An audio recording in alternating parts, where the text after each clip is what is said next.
So கிளாஸை நாம start பண்ணோம். So today it's economic class. So நம்ம ஏற்கனவே ஒரு கிளாஸை பார்த்துருந்தோம். ஸோ அதில் வீடியோஸும் வந்துட்டு யூடியூப்லேயும் நான் போட்டிருந்தேன். ஸோ எல்லாரும் பார்த்துருப்பீங்கன்னு நினைக்கிறேன். ஸோ அதை கொஞ்சம் நாம ரீகேப் பண்ணிட்டு நம்ம போப்போம். பாஸ் பேப்பர் அனாலிசிஸ் நம்ம பார்த்துருந்தோம் ஸ்டூடெண்ட்ஸ். பாஸ் பேப்பர் அனாலிசிஸில் ஒரு 5 வருஷத்துல பாஸ் பேப்பர் அனாலிசிஸை பார்த்து அதில் என்னென்ன கீவேர்டு வரும்னு சொல்லி எடுத்திருந்தோம். ஸோ முக்கியமான கீவேர்டாக நம்ம பார்த்தது ஒவ்வொரு கொஸ்டின்ஸ்ல எம்சிக்யூ ஆகட்டும் பார்ட் 2 ஆகட்டும் எல்லாத்துலேயும் நம்ம எடுத்தது பொருளியல் சம்பந்தப்பட்ட துறை அல்லது பொருளியலினுடைய வகை அல்லது பொருளியலுடைய கூற்றுங்கிற ஒரு கீவேர்ட், அது சம்பந்தமான கொஸ்டின்ஸ் அடிக்கடி வாரதை பத்தியும், உற்பத்தி காரணிகள் அவற்றுக்கான வெகுமதிகள், ப்ரொடக்ஷன் ஃபேக்டர்ஸ் அண்ட் ரிவார்ட்ஸ், பொருளாதார முறைமைகளின் பண்புகள், எக்கனாமிக் சிஸ்டம் பத்தி, ப்ரொடக்ஷன் பாசிபிலிட்டி கர்வ், உற்பத்தி சாத்திய வளைய அல்லது உற்பத்தி இயல்தகவு வளைய பத்தி அடிக்கடி கொஸ்டின்ஸ் வாரது. அதே போல மறுபடியும் சில விஷயங்கள், அருமை தெரிவு சந்தர்ப்ப செலவுங்கிற ஒரு விஷயம், அடிப்படை பொருளாதார பிரச்சனைகளை பல்வேறுபட்ட முறைகள் எப்படி தீர்க்குதுன்னு சொல்லி சில கீவேர்ட்ஸை நாம எடுத்திருந்தோம். ஒவ்வொரு பாஸ் பேப்பர்லையும் வந்திருக்கிற கொஸ்டின்ஸை ரீட் பண்ணி ஒவ்வொன்றிலையும் வந்த கீவேர்ட்ஸ் என்னென்னு சொல்லி நம்ம பார்த்து முடிச்சிருந்தோம். இந்த வீடியோஸ் வந்துட்டு யூடியூப்லயும் இருக்குது. ஸோ ஏற்கனவே நான் அப்லோட் பண்ணிட்டேன். ஸோ அதை பார்த்தீங்கன்னு சொன்னா நம்மளோட பழைய கிளாஸ் வீடியோஸ் லிங்க்ஸ் வந்திருக்கும். ஸோ இந்த கீவேர்ட்ஸ் எல்லாத்தையும் எடுத்துட்டு இதுதான் நம்மளுடைய எக்ஸாம் ஓரியன்ட் அப்ரோச், எக்ஸாம் ஓரியன்டான டார்கெட் ஏரியாஸ் சொல்லி நம்ம சில விஷயங்களை சில டாபிக்ஸை வந்து டிஃபைன் பண்ணி கொண்ட மனசுல. ஸோ அது நம்ம செஞ்ச பாஸ் பேப்பர் அனாலிசிஸ் பிளானிங். அது பிறகு நம்ம பொருளியலினுடைய அடிப்படையை பரிசீலனை செய்யற investigate the subject field of economics.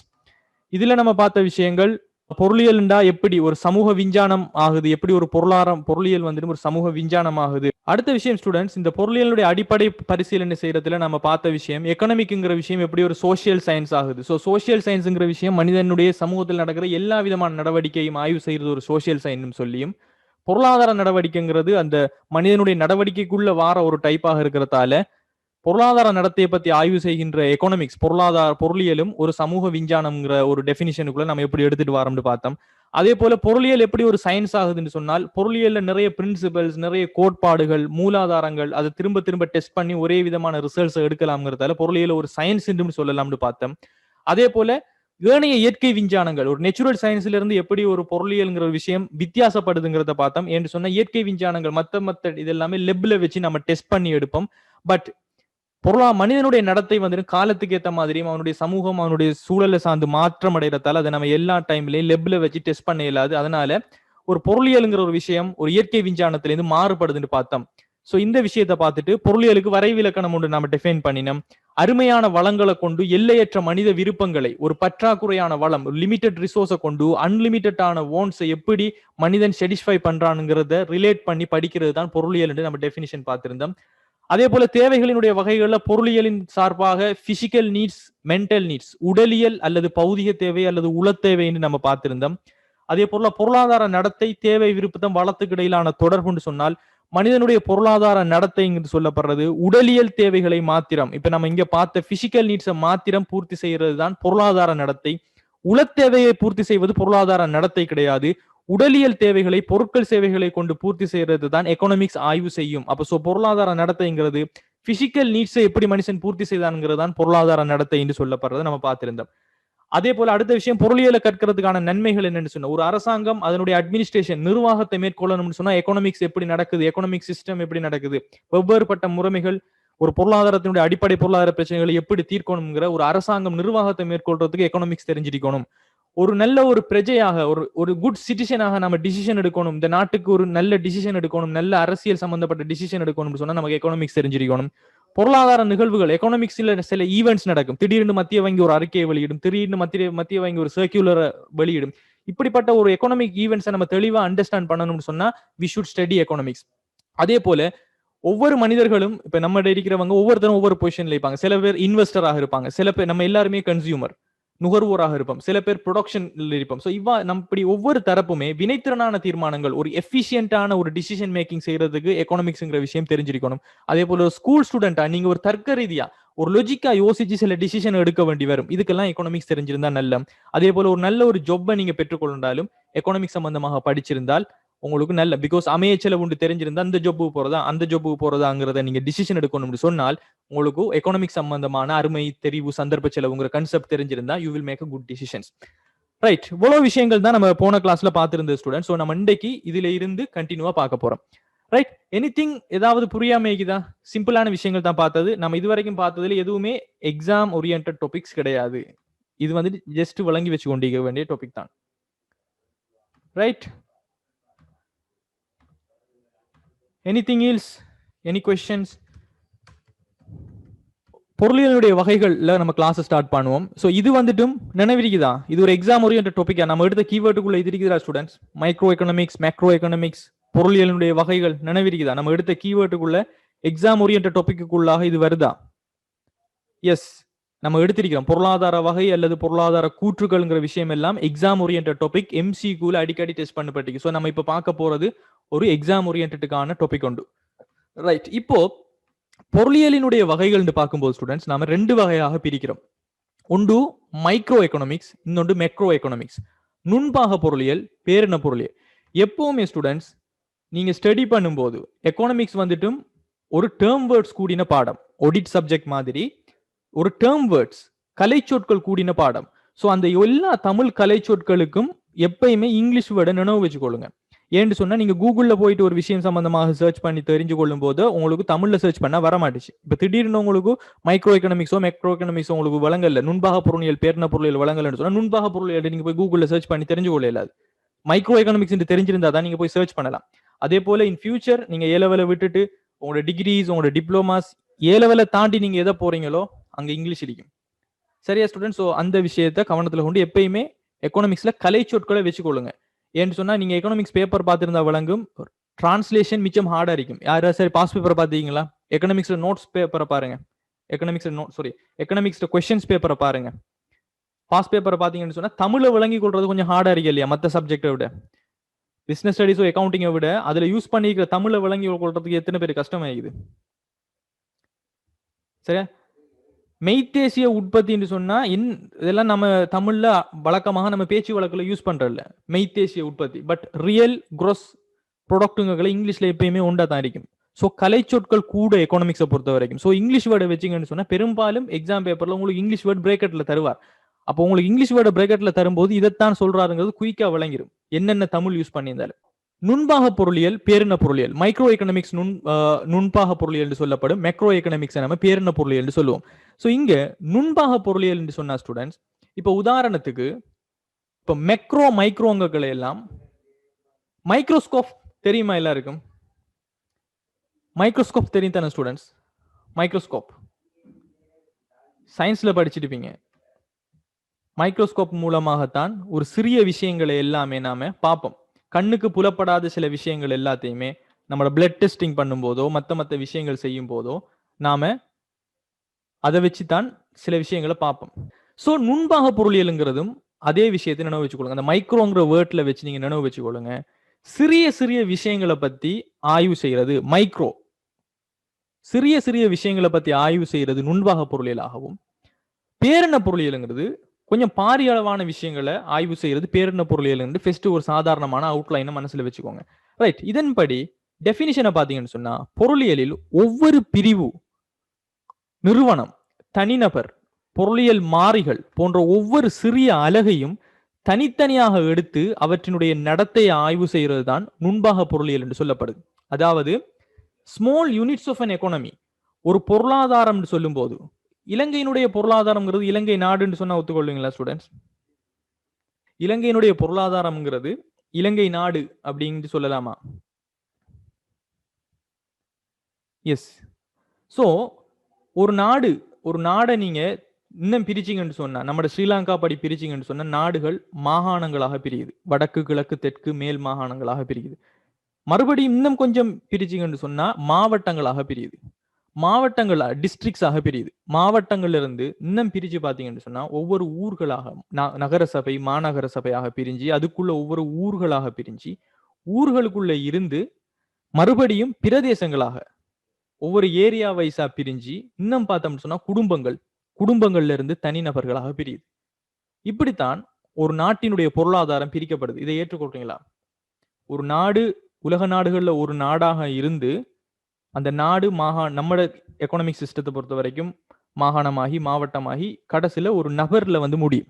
இதுல இருக்கிற ஒவ்வொரு பிரிவு, இப்ப நம்ம நாட்டுல ஒரு 100 கம்பெனிஸ் இருக்குன்னு சொன்னா ஒரு கம்பெனியை எடுத்து நீங்க ரிசர்ச் பண்றீங்களா, ஆய்வு செய்யறீங்களா, அந்த கம்பெனியினுடைய பொருளாதார நடவடிக்கை எப்படி இருக்குதுன்னு சொல்லி பாத்தீங்கன்னு சொன்னால் அது நுண்பாக பொருளியல். அதாவது ஒரு மைக்ரோஸ்கோப் இருக்குது. ஸ்ரீலங்காவில எல்லா இடத்திலையும் பார்க்காம இருக்கீங்க. ஒரு குறிப்பிட்ட ஒரு நிறுவனத்தை பத்தி அல்லது ஒரு குறிப்பிட்ட ஒரு நபரை பத்தி அல்லது குறித்த ஒரு எக்கனாமிக் வேரியபிள், அதாவது கேள்விங்கிறது, நிரம்பல்ங்கிறது, இப்படியான விஷயங்கள், சப்ளை என்ன, டிமாண்ட் என்னன்னு சொல்லி ஒரு மாறிகளை பத்தி நீங்க சிறிய அலகு, இது வந்துட்டு ஒட்டுமொத்தமான ஸ்ரீலங்கால ஒரு ஸ்மால் யூனிட்ஸ், இதை பத்தின நடத்தையை நீங்க ஆய்வு செஞ்சீங்கன்னு சொன்னால் அதை நாம சிற்றின பொருள் சொல்லுவோம்.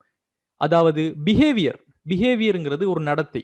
ஸ்மால் யூனிட், சின்ன சின்ன யூனிட்ஸ், ஒரு எக்கானமியில இருக்கிற ஸ்மால் யூனிட்ஸ்ல இருக்கிற பிஹேவியரை எப்படி நம்ம செய்யறோம், இது வந்துட்டும் ஒவ்வொரு துறையிலையும் இருக்கிற நிறுவனங்களாக, நபர்களாக, பொருளாதார மாறிகளாக காணப்படும். இப்படி நாம சிறிய விஷயங்களை பத்தி ஆய்வு செய்யறதை நாம நுண்பாக பொருளியல் அல்லது மைக்ரோ எக்கனாமிக்ஸ் சொல்லுவோம். இது பெரும்பாலும் உங்களுக்கு எம்சிக்யூல தான் டெஸ்ட் பண்ணுவார். அதனால அண்டர்ஸ்டாண்டிங் தான் நீங்க முக்கியமே தவிர வேற எதுவும் இங்க முக்கியம் கிடையாது. ஸோ சின்ன சிறிய அலகுகளை பயன்படுத்தி நம்ம செய்யற விஷயம். மாறின்னு சொன்னா வேரியபிள், எக்கனாமிக் வேரியபிள், மாறிகள் அப்படின்னு சொன்னா ஒரு விஷயத்துக்கு ஏத்த மாதிரி மாறிட்டு போகும். அதாவது விலை அதிகரித்தால் பிரைஸ் இன்க்ரீஸ் ஆனா டிமாண்ட் குறையும் சொன்னா பிரைஸ்ங்கிறது ஒரு வேரியபிள் மாறி, டிமாண்டுங்கிறது ஒரு மாறி, அதாவது வேரியபிள்ஸ் மாறிக்கொண்டிருக்கிற விஷயங்கள். ரைட். அதே போல நுண்பாக பொருளியலுடைய ஆய்வுங்களை எல்லாத்திலையுமே ஒரே ஒரு விஷயத்தை பத்தி அவர் சொல்லணும். அப்படி சொன்னால் அது வந்துட்டு மைக்ரோ எக்கனாமிக்ஸ்குள்ள வரும். உதாரணங்கள் பாருங்க ஸ்டூடெண்ட்ஸ். குறித்த ஒரு பண்டத்திற்கான, அதாவது ஒரு குட், இப்போ சீனி, உப்பு அப்படின்னு இருக்கும்போது ஒரே ஒரு பொருளை பத்தி, அந்த பொருளினுடைய கேள்வி, அந்த பொருளுக்கு எத்தனை ஆட்கள் வாங்குறதுக்கு டிமாண்ட் இருக்குது, நிரம்பல், அந்த பொருளை எத்தனை பேரு சந்தையில கொடுக்கறதுக்கு ரெடியா இருக்கிறாங்க சப்ளை பண்றதுக்கு. அதே போல விலை தீர்மானம், பிரைஸ் வந்துட்டு எப்படி இந்த பொருளுக்கு இவங்க வைக்கிறாங்கன்னு சொல்லி ஒரு பொருளை ஒரு பொருளை பற்றி அதனுடைய டிமாண்ட் என்ன, அதனுடைய சப்ளை என்ன, அதுக்கு எப்படி பிரைஸ் வந்துட்டு டிசிஷன் பண்ணப்படுதுன்னு பார்த்தால் அது ஒரு மைக்ரோ எக்கனாமிக்ஸ். பிகாஸ் ஒரே ஒரு பொருளை பத்தி நாம செய்யறோம். அதே போல உற்பத்தி தொழிற்பாடு, ப்ரொடக்ஷன் ஃபங்க்ஷன் என்ற ஒரு விஷயம் இருக்குது. அதாவது ஒரு நிறுவனம் அதனுடைய உற்பத்திகளை என்னென்ன உற்பத்தி காரணிகள், நிலம், உழைப்பு, மூலதன, முயற்சி, அண்மைன்னு சொல்லி என்னென்ன உற்பத்தி காரணிகளை கொண்டு தொழிற்படுதுன்னு சொல்லி ஒரு நிறுவனத்தை பத்திய உற்பத்தி தொழிற்பாட்டை நம்ம ஆய்வு செஞ்சோம்னு சொன்னால் இங்க ஒரு நிறுவனம்ங்கும் போது அது ஒரு மைக்ரோ எக்கனாமிக்ஸ். அதே போல ஒவ்வொரு பண்டம் தொடர்பாக ஒரு மார்க்கெட் இருக்குது. அந்த ஒவ்வொரு மார்க்கெட்லையும் ஒவ்வொரு குட்ஸும் ஒவ்வொரு பொருளையும் என்ன மாதிரியான செயற்பாடுகள், எவ்வளவு விக்குது, எவ்வளவு வாங்குதுன்னு சொல்லி ஆய்வு செஞ்சோம்னு சொன்னால் அதுவும் மைக்ரோ எக்கனாமிக்ஸாக காணப்படுது. சந்தையில் நுகர்வோரின் நடத்தை, ஒவ்வொரு நுகர்வோரும் எப்படி பிஹேவ் பண்றாங்க, என்ன விலையில கொள்வனவு செய்யறாங்க, விலை கூடினா இவங்க பொருளை திரும்ப வாங்குறாங்களா இல்ல இன்னும் குறைக்கிறாங்களா, என்ன மாதிரியான பிஹேவியர் நடக்குதுன்னு சொல்லி ஒரு நுகர்வோரினுடைய நடத்தையை பத்தி செய்யறது. அதே போல வியாபார நிறுவனம் ஒன்றில் சந்தையின் செயற்பாடு. சோ எல்லாமே இங்க அருமை, முக்கியமான பாயிண்ட், அருமை, சந்தர்ப்ப செலவு, மாற்று பயன்பாடுங்கிற எல்லாமே நம்ம ஒரு பொருள் சம்பந்தமாக தான் நம்ம செல்லுவோம். சோ அருமைன்னு சொன்னாலும் நம்ம வளத்தோட ஒப்பீடு செஞ்சு அருமைன்னு சொல்லுவோம். இந்த மாதிரியான எல்லா விஷயங்களும் மைக்ரோ எக்கனாமிக்ஸ் உள்ள தான் வரும். Is it understandable students? மாறிகள் என்று சொல்லப்படுறது நான் ஏற்கனவே சொல்லிட்டேன், வேரியபிள்ஸ். அதாவது மாறிகள் என்று சொன்ன ஒன்றுமில்லை, விலை, கேள்வி, நிரம்பல் என்று சொல்லி நம்ம ஒவ்வொன்றா படிப்போம் ஸ்டூடெண்ட்ஸ். அதை நம்ம வேரியபிள்ஸ், மாறிகள் என்று சொல்லுவோம். அதாவது ஒரு விஷயம் மாற்றம் அடைகிறதால இன்னொரு விஷயம் மாறும், அதை நம்ம மாறிகள் என்று சொல்லுவோம். அருமை என்று சொல்லப்படுறது ஸ்கேசிட்டி. நம்மளோட தேவை இப்போதைக்கு நம்ம அதெல்லாம் படிப்போம் என்னன்னு சொல்லி டெஃபினிஷன் வைஸா இப்போதைக்கு நினைவு வச்சுக்கொள்ளுங்க. அருமை என்று சொல்லப்படுறது ஸ்கேசிட்டி, அதாவது நம்மளோட தேவைக்கு குறைவாக இருக்குது அப்படின்னு சொன்னா அது அருமை. நம்மளோட தேவைக்கு மிச்சமாக இருக்குன்னு சொன்னா அது அருமை இல்லை. அமைய செலவுன்னு சொன்னா ஆப்பர்ச்சுனிட்டி காஸ்ட். அதாவது ஆப்பர்ச்சுனிட்டி காஸ்ட் நம்ம இதெல்லாம் டீப்பா படிப்போம் ஸ்டூடெண்ட். ஆப்பர்ச்சுனிட்டி காஸ்ட், அமைய செலவு அல்லது மார்ஜினல் காஸ்ட் இப்படின்னு சொல்லப்படுற விஷயம் எல்லாம், ஒரு பொருளை நீங்க பயன்படுத்தணும் அப்படின்னு சொன்னால் இன்னொரு பொருளை நீங்க விட்டு கொடுக்கணும். இதை இந்த கன்செப்ட் எல்லாம் நம்ம ஒவ்வொன்றா பார்ப்போம். இப்போதைக்கு இதுகளை நினைவு வச்சுக்கொள்ளுங்க. நிரம்பல் என்று சொன்னா சப்ளை, இதையும் நாம ஒவ்வொன்றா படிப்போம் ஸ்டூடெண்ட்ஸ். நிரம்பல் என்று சொல்லப்படுறது ஒரு மார்க்கெட்ல 5 உற்பத்தியாளர்கள் இருக்கான்னு சொன்னா 5 உற்பத்தியாளர்களும், அரிசி கடை என்று சொன்னா அந்த அரிசி கடையில 5 பேரும் ஒரு 10 கிலோ வச்சு கொண்டிருந்தாங்கன்னு சொன்னா அது நிரம்பல், சப்ளை பண்றதுக்கு ரெடியாக இருக்காங்கன்னு அர்த்தம். அதை நிரம்பல் என்று சொல்லுவோம், சப்ளை. இதனுடைய இதுகளை பாருங்க ஸ்டூடெண்ட்ஸ், இந்த இருக்கிற இங்கிலீஷ் வேர்ட் நான் உங்களுக்கு எடுத்து வச்சுக்கிறேன். Studying the demand, supply and price determination. டிமாண்டுங்கிறது கேள்வி, சப்ளைங்கிறது நிரம்பல். ஒரு பொருளுக்கு எவ்வளவுக்கு டிமாண்ட் இருக்குது, அதாவது எவ்வளவுக்கு மக்கள் வாங்க இருக்கிறாங்க, எவ்வளவுக்கு கடைகள் பிசினஸ் வந்துட்டும் சப்ளை பண்றதுக்கு ரெடியாக இருக்கிறாங்க, அந்த பொருளினுடைய விலை தீர்மானங்கள் எல்லாமே ஒரு சிற்றின பொருளியல். ப்ரொடக்ஷன் ஃபங்க்ஷனுங்கிறது உற்பத்தி தொழிற்பாடு. அதே போல ப்ரொடக்ஷன் காஸ்ட் ஒரு நிறுவனத்தினுடைய உற்பத்திக்கான கிரயம். மார்க்கெட் ஆபரேஷன் ஒரு சந்தையில் ஏற்படுற செயற்பாடு. கன்சியூமர் பிஹேவியருங்கிறது ஒரு நுகர்வோரினுடைய நடத்தை. மார்க்கெட் ஆபரேஷன் மறுபடியும் சந்தை செயற்பாடு. ஸ்கேர்சிட்டிங்கிறது தான் அருமை. அருமைங்கிறதுக்கான இங்கிலீஷ் வேர்ட் ஸ்கேர்சிட்டி. எல்லை செலவுங்கிறது மார்ஜினல் காஸ்ட். சாய்ஸ்ங்கிறது தெரிவு செய்யறது. சரியா? இதெல்லாம் இப்போதைக்கு நினைவு வச்சுக்கொள்ளுங்க. பிகாஸ் இன் ஃபியூச்சர் உங்களுக்கு இதெல்லாம் தேவைப்படும். அதே போல பேரின பொருளியல் மெக்ரோ எக்கனாமிக்ஸ்ங்கிற ஒரு விஷயத்தை பத்தி பார்ப்போம். ஸோ சிற்றின பொருளியல் எவ்வாறு இருக்குதோ அதுக்கு ஒப்போசிட்டாக இருக்க போறதுதான் இந்த பேரின பொருளியல்ங்கிற விஷயம். ஸோ இங்க பேரின பொருளியல்ல பொருளாதாரத்தினுடைய ஒரு எக்கனாமிக்கினுடைய மொத்த செயற்பாடு, மொத்தமாக எப்படி எல்லா விஷயங்களும் நடக்குதுங்கிறத பத்தி ஆய்வு செய்யறது தான் இங்க நம்ம சொல்லப்படுகின்ற மெக்ரோ எக்கனாமிக்ஸ். எக்ரிகேட் ஃபங்க்ஷனிங், மொத்த செயற்பாடுங்கிறது எக்ரிகேட் ஃபங்க்ஷனிங். அதாவது இடம்பெறுகின்ற தொழிற்பாடுகள், ஒரு நபர் செய்யற தொழிற்பாடை மொத்தமாக எல்லா நபர்களும் என்ன மாதிரி செய்யறாங்க. ஒரு நிறுவனம்னு பார்க்காமலுக்கு அந்த இண்டஸ்ட்ரியில இருக்கிற எல்லா நிறுவனங்களும் எப்படி தொழிற்படுது. இப்படி ஒரு பொருளாதாரத்துல நடக்கிற விஷயங்களை மொத்தமாக ஒரு ஈகிள் வியூல பாக்குறது தான் இங்க மொத்த செயற்பாட்டை நம்ம ஆய்வு செய்யறேன்னு பார்ப்போம். இங்க மொத்த செயற்பாடுக்கு உதாரணங்கள் நீங்க விளங்கி வச்சுக்கொள்ளணும். பொருளாதாரத்தின் மொத்த செயற்பாடானது இடம்பெறுவது சென்மதி நிலுவை. இதெல்லாம் நம்ம படிப்போம். இதெல்லாம் இப்ப இருக்கிற சப்ஜெக்ட்ல நம்ம இப்பதான் இன்ட்ரடக்ஷன் பார்த்திக்கோம். சொந்த டைம்ல சென்மதி நிலுவை சம்பந்தமாலாம் சொல்லித்தரதுங்கிறது இட்ஸ் நாட் ரிலவென்ட் கிடையாது. நியூ சிலபஸ் வந்து 2017 ஸ்டார்ட் ஆயிடுச்சு. 2018 பேப்பர்லாம். நீங்க ஸ்டூடெண்ட்ஸ் ஒரு விஷயத்தை நினைவு வச்சுக்கொள்ளுங்க, சுஜா நினைவு வச்சுக்கொள்ளுங்க. நியூ சிலபஸ் ஓல்டு சிலபஸ்லாம் கிடையாது. நீங்க இப்ப படிக்கிற எக்கனாமிக்ஸ் வந்துட்டு 1990 எந்த காலத்துல கண்டுபிடிக்கப்பட்டதுன்னு தெரியாது. இப்பவும் அதே கேள்விதான், அதே நிரம்பல் தான், அதே விஷயங்கள் தான் இருந்து கொண்டு இது. பட் எப்படி அந்த கொஸ்டினை கேட்கறாங்கிறது தான் வித்தியாசமே தவிர அன்றம் கண்டுபிடிச்ச அதே விஷயங்கள் தான் இப்பவும் இருக்குது. யாரு ஸ்டூடெண்ட்ஸ் எக்கனாமிக்ஸினுடைய தந்தை அடம் ஸ்மித் போல அவர் சொன்ன கான்செப்ட் தான் இப்பயும் படிச்சு கொண்டிருக்கிறோம். பட் எப்படி படிக்கிறோம், அது எப்படி ரெடி ஆகிறோங்கிறது தான் வித்தியாசமே தவிர நியூ சிலபஸ் ஓல்டு சிலபஸ் எல்லாம் ஒரு விஷயம் கிடையாது. பண நிரம்பல்ங்கிறது ஒரு பொருளியலினுடைய பேரின பொருளியல் ஆய்வு. கரெக்ட். என்ற மொத்த பண நிரம்பல் சம்பந்தமாக தான் நம்ம செய்வோம். தொழில்நுட்ப மாற்றம்ங்கிறது மைக்ரோ எக்கனாமிக்ஸா? அது வந்துட்டு ஒரு நிறுவனத்திலே தொழில்நுட்ப மாற்றம் என்று சொன்னால் அது மைக்ரோ எக்கனாமிக்ஸ். ஒரு நாடு பூராக ஏற்பட்டுச்சுன்னு சொன்னா அது மைக்ரோ எக்கனாமிக் வரும். எல்லை செலவுகள் சம்பந்தமாக நம்ம படிப்போம் ஸ்டூடெண்ட்ஸ். இப்போதைக்கு இந்த வேர்டு எல்லாம் என்னன்னு சும்மா இதுக்குள்ள வரும்ங்கிறத நினைவு வச்சுக்கொள்ளுங்க. அமைய செலவு எஸ் மைக்ரோ எக்கனாமிக்ல தான் வரும். இன்ஃபிளேஷன், பணவீக்கம் சொல்லப்படுறது இன்ஃபிளேஷன். Right, okay. இதுகள் எல்லாம் பொருள் பார்ப்போம் ஸ்டூடெண்ட்ஸ். இப்போதைக்கு நினைவு வச்சுக்கொள்ளுங்க. பேரின பொருளியல் மொத்தமாக ஒரு நாட்டினுடைய ஒரு பொருளாதாரத்தினுடைய செயற்பாட்டை மொத்தமாக ஆய்வு செய்யும். சிற்றின பொருளியல்ங்கிறது ஒவ்வொரு யூனிட் வைஸாக நம்ம அனலைஸ் பண்ணுவோம். ஸோ இங்க பொருளாதாரத்தினுடைய மொத்த செயற்பாடானது ஒவ்வொரு யூனிட்லையும் ஒவ்வொரு நிறுவனம் ஒவ்வொரு தனிநபர் என்று சொல்லி எல்லாரினுடைய மொத்தத்தையும் கூட்டுத்தொகையாக நம்ம ஆய்வு செஞ்சோம்னு சொன்னால் அதை பேரின பொருளியல் என்று சொல்லுவோம். இதனால அந்தந்த அலகுகளினுடைய மொத்த செயற்பாடு, அந்த மொத்த செயற்பாட்டை தீர்மானிக்கிற காரணிகள், அதனால தோன்ற பிரச்சனை போன்ற பேரின பொருளியலுக்கு ஆய்வு ஏற்படுது. பாஸ் பேப்பர் அட்லீஸ்ட் ஒரு 10 years பாஸ் பேப்பர் செய்யுங்க ஸ்டூடெண்ட்ஸ். ஒரு 10 வருஷம் பாஸ் பேப்பர் செய்யுங்க. அதுக்கு மேல முடிஞ்ச அளவுக்கு செய்யுங்க. மினிமம் ஒரு 10 years பாஸ் பேப்பர் செய்யுங்க. உதாரணங்கள் தான் இங்க முக்கியம். பிகாஸ் இது வந்து பெரும்பாலும் டெஸ்ட் பண்ண போற இடம் உங்களோட MCQ. ரைட், இதுல பாருங்க ஸ்டூடெண்ட்ஸ், பேரின பொருளியல்ல ஆய்வுக்கு உட்படுத்தப்படுற விஷயங்களுக்கு உதாரணங்களை நாம இப்படி சொல்லலாம். அதாவது மொத்த வெளியீட்டு மட்டங்கள் அப்படின்னு சொல்லப்படுற ஒரு விஷயம். மொத்த வெளியீட்டு மட்டங்கள் என்று சொன்னால் எக்ரிகேட் அவுட்புட் லெவல், மொத்த வெளியீட்டு மட்டம். அதே போல மொத்த வருமான மட்டம், எக்ரிகேட் இன்கம் லெவல், மொத்தமாக காணப்படுகின்ற வருமான மட்டம்.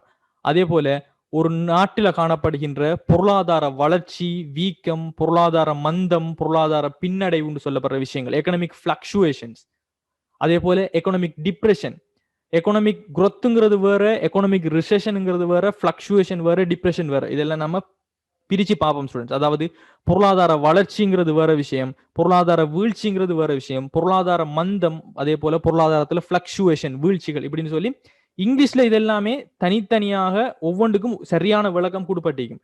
பட் தமிழை பொறுத்த வரைக்கும் என்னன்னு சொன்னால் பொருளாதார வளர்ச்சிங்கிறதும் பொருளாதாரத்துல எக்கனாமிக் பூம், பொருளாதார வளர்ச்சி, பொருளாதார பின்னடைவு, பொருளாதார வீழ்ச்சிங்கிறதெல்லாம் ஒரே சொல் மாதிரி இருந்தாலும் உண்மைக்குமே அதெல்லாம் வித்தியாசம். காரணம் என்னன்னு சொன்னா இங்கிலீஷ்ல ஒவ்வொன்றுக்கும் ஒவ்வொரு வேர்டிக்கும் அதே வேர்ட் தான் எல்லா இடத்தையும் இருக்கும். பட் தமிழ்ல என்னன்னு சொன்னால் டிஃபரண்ட் மீனிங் வரும். இப்ப நீங்க பொருளாதார வீழ்ச்சின்னு படிச்சிருப்பீங்க, அப்ப பாப்பீங்க பொருளாதார வீழ்ச்சி, பொருளாதார பின்னடைவு ரெண்டுமே ஒத்த கருத்துமா இருக்குது. ஸோ ஒரே விஷயம் தான் சொல்லப்படுது. But actually it's different.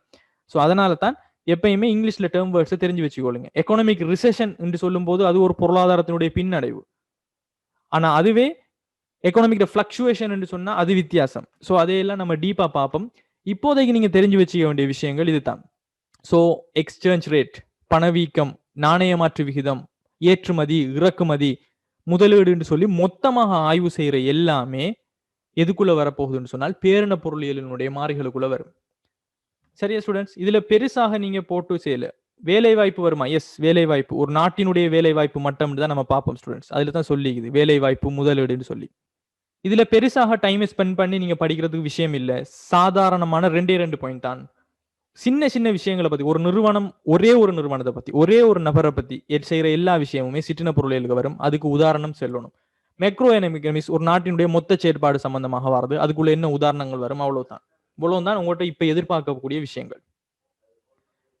S, மொத்த சனத்தொகை, வேலையின்மை, இது எல்லாமே வேலை வாய்ப்பு, வேலையின்மை, இது எல்லாமே ஒரு நாட்டினுடைய மொத்தத்தை தான் நம்ம செல்லுவோம். ஒரு நாட்டினுடைய வேலை வாய்ப்பு இத்தனை பெர்சன்டேஜ்டா அந்த நாட்டில் காணப்படுகின்ற எல்லா மக்கள் இருக்கிற மக்கள் தொகையில எத்தனை பேர் வேலை செய்யறாங்க.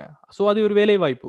வேலை இன்மைன்னு சொன்னா மொத்த மக்கள் தொகை இவ்வளவு இருக்குது, அதுல எத்தனை பேர் வேலை இல்லாம இருக்கிறாங்க. ஒரு ஊரை பத்தியோ ஒரு நகரை பத்தியோ ஆய்வு கிடையாது. அதனால அது எல்லாமே பேரின பொருளில தான் வரும். அப்படி யோசிங்க ஸ்டூடெண்ட்ஸ். வட்டி வீதமும் அப்படித்தான். வட்டி வீதம் தீர்மானிக்கப்படுறது மத்திய வங்கியில. மத்திய வங்கி இருக்கிற எல்லா பேங்க்ஸுக்கும் சேர்த்து தான் தீர்மானம் எடுக்கும். ஒரு பேங்க்குக்கு தனியே தீர்மானம் எடுக்கிறது இல்லை. ஸோ இப்படித்தான் நீங்க யோசிக்கணும். எஸ், பொருளாதாரத்தினுடைய பின்னடைவு, பொருளாதாரத்தினுடைய வீழ்ச்சி, இது எல்லாமே ஒரு நாட்டை பத்தி மொத்தமாக நம்ம செய்யற தீர்மானங்கள். எஸ், பொருளாதார தடை அது கூட வரும். சரியா ஸ்டூடெண்ட்ஸ்? உங்களோட கீ பாயிண்ட் என்னன்னு சொன்னா, எக்ஸாம்பிள பாடமாக்குறது உங்களோட கீ பாயிண்ட் கிடையாது. ஒரு நாட்டினுடைய பொருளாதாரத்தினுடைய மொத்தங்களோட தொடர்பு பட்டு ஒரு வறுமை, பொருளாதார தடை விதிக்கிறது, பொருளாதார பின்னடைவு, பொருளாதார மந்தம், வேலை வாய்ப்பு இருக்குதா இல்லையா, ஒரு நாட்டினுடைய பணவீக்கம், ஒரு வருஷத்துல எவ்வளவு வருமானம் மொத்தமாக வந்திக்குது, மொத்தமாக எவ்வளவு வெளியிடுங்கிறதெல்லாம் ஒரு நாட்டில் காணப்படுகின்ற எல்லா விஷயங்களையும் ஒட்டுமொத்தமாக சேர்ந்து செய்யற ஆய்வு. அப்ப அது எல்லாமே பேரின பொருளாதாரத்துக்குள்ளதான் வரும். Is it understandable guys? நிறைய உதாரணங்கள் சொல்றீங்க. எஸ், நான் சொன்ன ஒரே ஒரு விஷயத்தை பொறுத்து அது வருமா வர மாட்டேன்னு யோசிங்க. Is it understandable?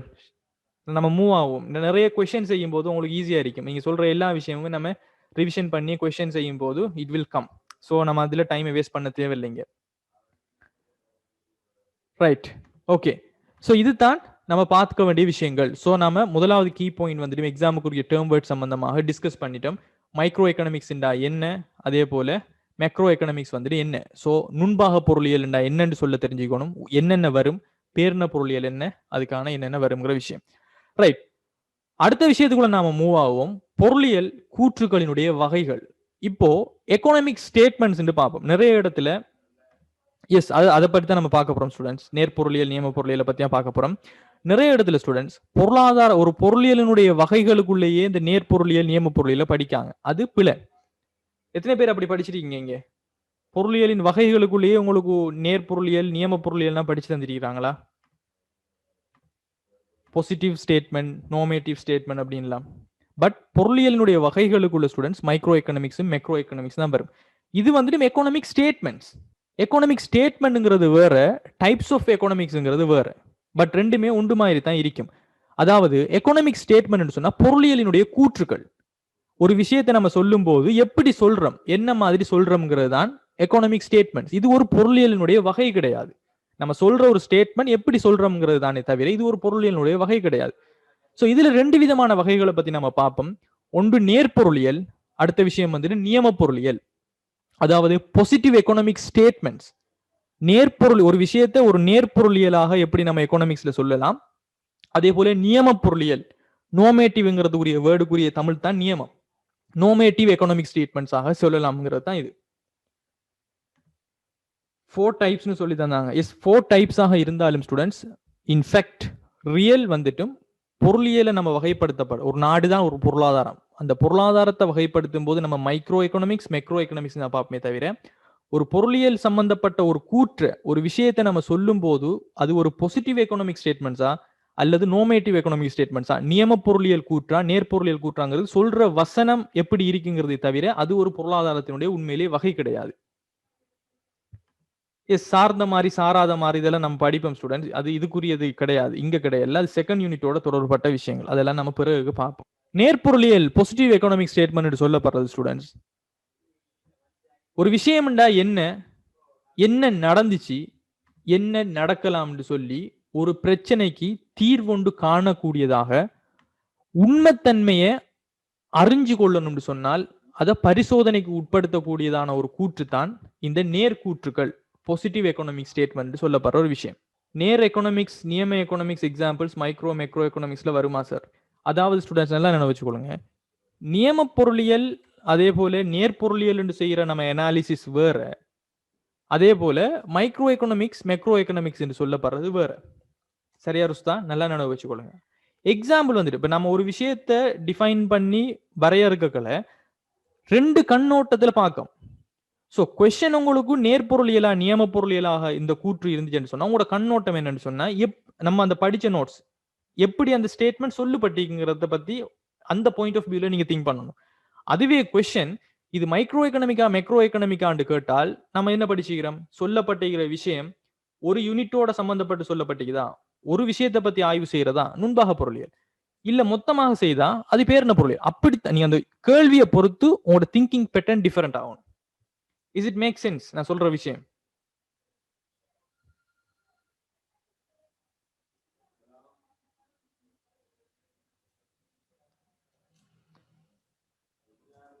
படிக்கிற விதம் ஸ்டூடெண்ட்ஸ் வேஸ் பல இருக்குது. பட் உங்களோட அல்டிமேட் ஒப்ஜெக்டிவ் கொஸ்டினை உங்களால உங்களோட ஆன்சரால தட்டி பறிக்க முடியுதா, கொஸ்டினுக்கு மார்க்ஸ் உங்களால தட்டி பறிக்க முடியுதா, தட்ஸ் இட். அவ்வளவுதான். எப்படி படிக்கிறோம்ங்கிறது ஒவ்வொருத்தருக்கும் வித்தியாசப்படும். செயற்பாட்டின் அடிப்படையில் பிரிக்கிறது அப்படின்னு சொல்ல இயலாது. ஆபரேஷன் அடிப்படையில் அப்படிலாம் நம்ம பிரிக்கிறது இல்லை. அப்படி இருந்தால் பழைய நோட்ஸாக இருக்கும். So leave it. ரைட். இதுல ஸ்டூடெண்ட்ஸ் ஒரு விஷயம் என்ன நடந்துச்சு, ஒரு விஷயம் என்ன வாட் ஹேப்பன், என்ன நடந்துச்சு, வாட் வில் ஹேப்பன் என்ன நடக்கும்ங்கிறத வெரிஃபிகேஷனோட நீங்க சொல்ற விஷயம் உண்மைதான் என்று சொல்லி வெரிஃபை பண்ணப்பட்டு ஏற்கனவே எனலைஸ் பண்ணப்பட்டு ஒரு புள்ளி விபரமோ ஒரு கணக்கெடுப்போ ஏதோ ஒரு விஷயம் நடந்த உண்மையாக உங்களுக்கு ஆதாரபூர்வமாக ஒரு விஷயம் இருக்குதுங்கிறத நீங்க ரைட் இது இப்படித்தான் நடந்துச்சு, இதுக்கு இப்படித்தான் நடந்துச்சு, இதுக்கு ஆதாரம் புள்ளி விவரம் இருக்குது, இல்லாட்டி இது இப்படித்தான் நிகழும் அதுக்கும் ஒரு எவிடன்ஸ் இருக்குன்னு சொல்லி நீங்க சொல்ற விஷயத்த ஒரு உண்மையை அப்படியோ நடந்த மாதிரி சொன்னீங்கன்னு சொன்னால் அது பாசிட்டிவ் எக்கனாமிக்ஸ். அதே போல நீங்க சொன்ன விஷயத்தை நீங்க ப்ரூவ் பண்ணணும்னாலும் உங்கள்கிட்ட எவிடன்ஸ் இருக்கணும். சிம்பிளான விஷயம். பாசிட்டிவாக எக்கனாமிக் சிஸ்டம் ஒரு சொல்லப்படுற விஷயம் ஒரு பாசிட்டிவ் எக்கனாமிக்ஸா இல்லையான்னு சொல்லப்படுற விஷயம். அதாவது உங்களோட ஸ்டேட்மெண்ட், அந்த சொல்லப்படுற ஸ்டேட்மெண்ட் வந்துட்டு என்ன எப்படி நடந்துச்சு அல்லது எப்படி நடக்கும்ங்கிறது ஸ்டேட்மெண்ட், ஆனா அதை வெரிஃபை பண்ணக்கூடியதாக இருந்தால் அது positive economics. Is it understandable? நம்ம உதாரணம் பார்க்கும்போது உங்களுக்கு விளங்கும். யதார்த்தமாக கூறுவது, எஸ் உள்ளதை உள்ளவாறு உண்மைத்தன்மையோட கூறுற விஷயம் பாசிட்டிவ் எக்கனாமிக்ஸ். சிம்பிளான விஷயம். வரைவிலக்கணங்களை ஒரு காலமும் பாடமாக்காதீங்க ஸ்டூடெண்ட்ஸ். பிகாஸ் வரைவிலக்கணங்கள் கேட்கப்படுற விதம் குறைவு. அண்டர்ஸ்டாண்ட் பண்ணியிருந்தீங்கன்னு சொன்னா அந்த விஷயத்தை நீங்க எப்படி வேணா எழுதலாம். சரியா? தமிழ் மிகவும் பரந்துபட்ட ஒரு லாங்குவேஜ். சரியா? விளக்கத்தை எழுதினீங்கன்னு சொன்னா இங்கிலீஷ்ல தான் நீங்க அதே வேர்டை தான் திரும்ப திரும்ப யூஸ் பண்ணலாம். பட் தமிழுங்கிறது ஒரு பெரிய ஒரு கடல். ஸோ நினைச்ச மாதிரி எழுதலாம். So understanding is the key. எல்லாரும் ஒரே வேர்டு எக்ஸாம் ஹோல்ல போய் நம்ம எழுத போறதில்லை. அந்த டைம்ல என்னென்ன வேர்டு நமக்கு வருதோ அதை போட்டு தான் எழுதுவோம். ஸோ எழுதுறதுக்கு நமக்கு அண்டர்ஸ்டாண்டிங்கும் ஐடியாவுமே தேவையே தவிர அதே வேர்டை பாடமாக்க வேண்டிய அவசியம் இல்லை. சிம்பிளா என்ன வச்சுக்கொள்ளுங்க, என்ன நடந்துச்சு எப்படி நடந்துச்சுங்கிற ஒரு உண்மைத்தன்மையான விஷயத்த ஒரு எவிடன்ஸோட சென்னா அது பாசிட்டிவ் எக்கனாமிக்ஸ். இதுதான் உங்களோட கன்செப்டா மைண்ட்ல இருக்கும். இதை எப்படி எழுத்து மூலமாக ஒரு எழுத்து வழக்கத்தை கொண்டு வரணுங்கிறது உங்களோட பேனாவும் நீங்க அவடத்தை செய்யற வேலை. Is it make sense student? நான் சொல்ல வர விஷயங்கள் புரியுதா இல்ல இது கொஞ்சம் குழப்பமாயிக்குதா?